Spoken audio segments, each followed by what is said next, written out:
अहम खबरें, सबसे पहले हेडलाइंस और फिर उनकी तफसीलात। अमारात के बाद सऊदी अरब ने पाकिस्तान के ऊपर स्ट्राइक कर दी है। शायद ये फैसला कर लिया गया है कि आर वे और हाई वे, हमारी बात माननी है तो हमारे साथ गुजारा होगा, अदरवाइज हम आपको निचोड़ के रख देंगे।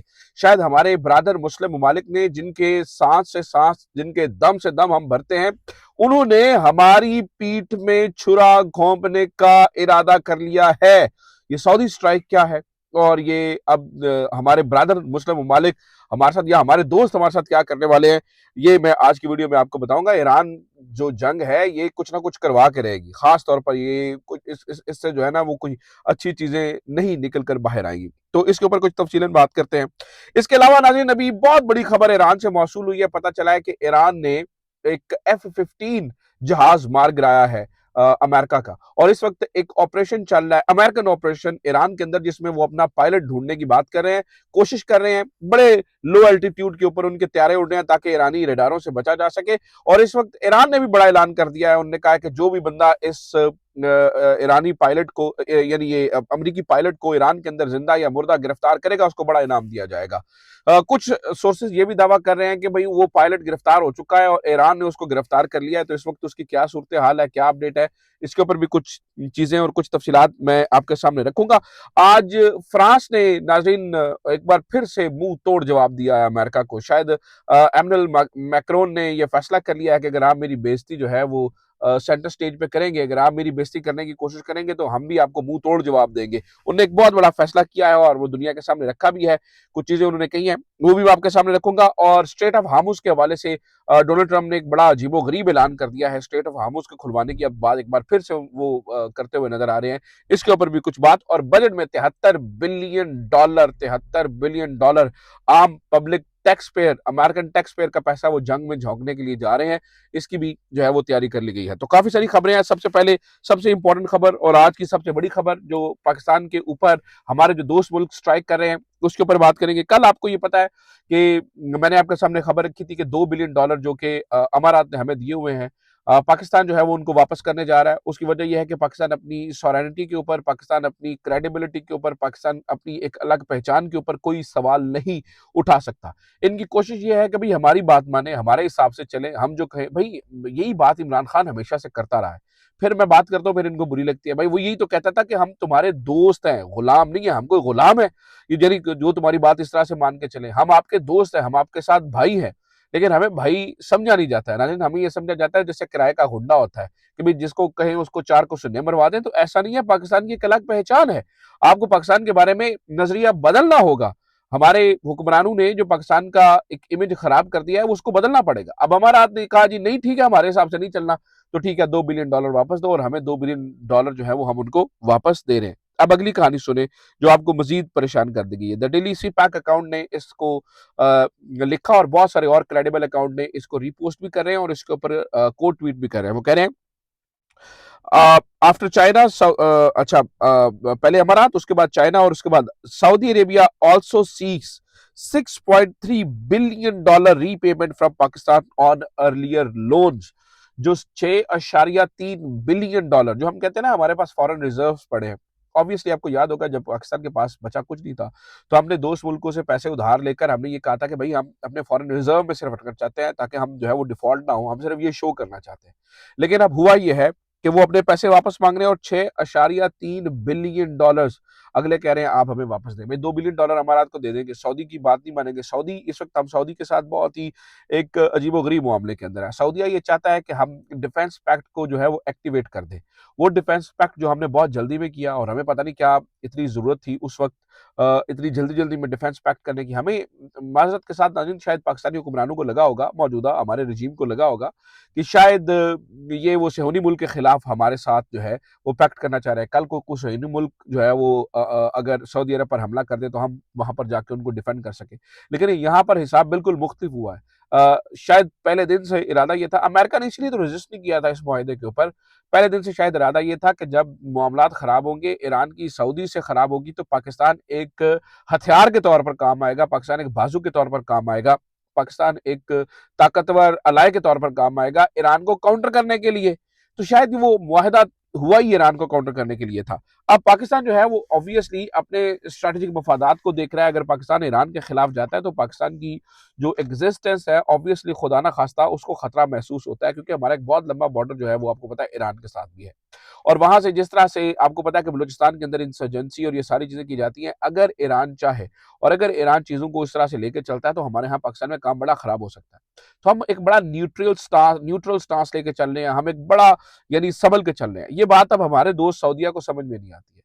मैं ये नहीं कह रहा हूँ कि इस तरह की कंफर्म खबरें आ रही हैं कि वो कह रहे हैं कि हमें फौरी दें, लेकिन अंदर खाते इस तरह की बातें आ रही हैं सामने कि जहां पर सऊदिया जो है वो ये पैसे मांग रहा है और वो कह रहा है कि भाई आप ये $6.3 बिलियन जो है वो हमारे हत्थे पे रखें। और तो और नाज़रीन, चाइना का भी हमारे ऊपर से एतमाद खत्म हो चुका है। चाइना का एतमाद खत्म हुआ वो भी हमारी अपनी हरकतों की वजह से।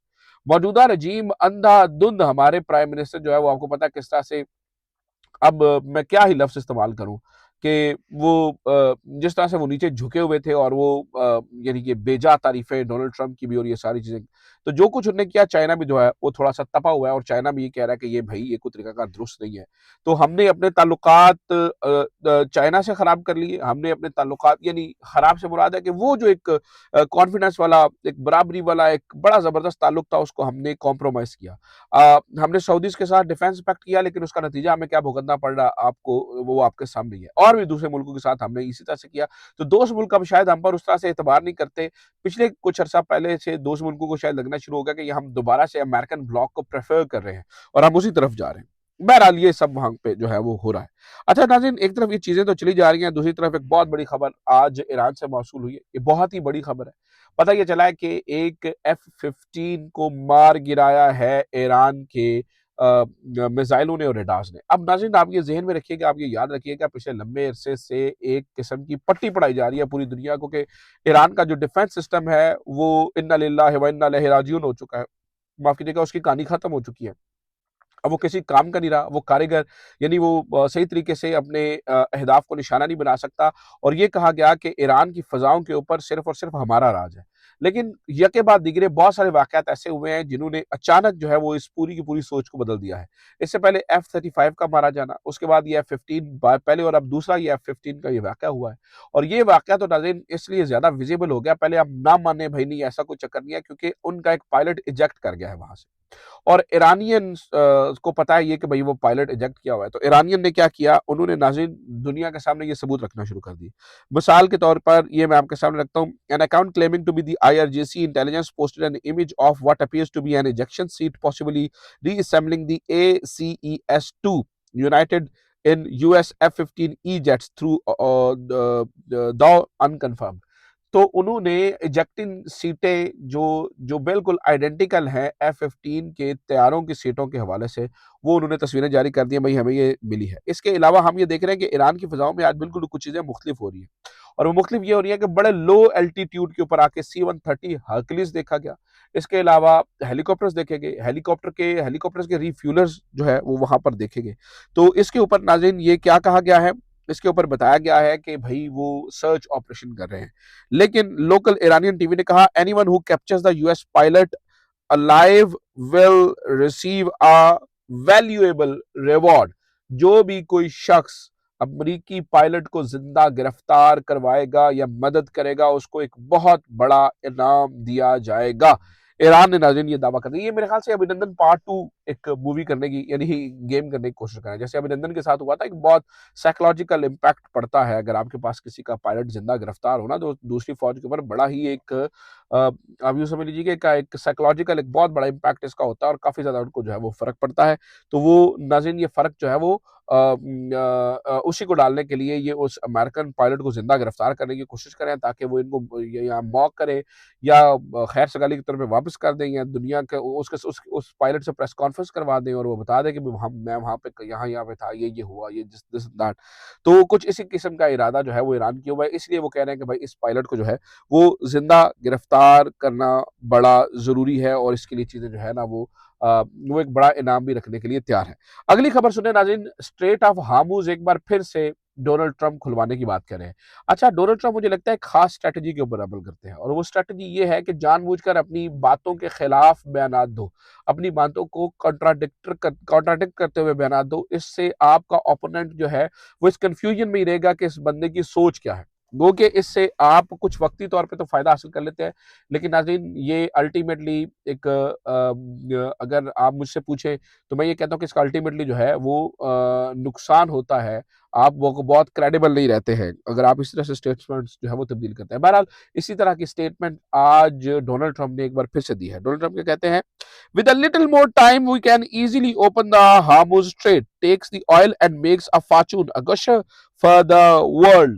वो कहते हैं जी अगर थोड़ा सा टाइम और मिल जाए ना, अब डोनाल्ड ट्रंप ये लिख रहे हैं तो हम जो है ना वो कि इजीली ओपन द हार्मोज स्ट्रेट, तो हम हार्मोज स्ट्रेट को आसानी से जो है वो खुलवा सकते हैं। Take the oil oil oil हम लें, मेक द फॉर्चून, अपनी किस्मत को बदल दें और पूरी दुनिया के लिए एक जैसे यानी फव्वारे जैसा एक निज़ाम छोड़ के जाए जहाँ से यानी जो है वो इतना तेल जो है वो निकल सकता है। वो ईरान की जो है वो बात कर रहे हैं। मोहम्मद बिन सलमान नाज़रीन इस वक्त काफ़ी जो है उनके ऊपर भी जो है वो सवालात उठ रहे हैं और चीज़ें कुछ इस तरह से हो रही हैं और उनसे भी जो है वो बातचीत जो है वो की जा रही है।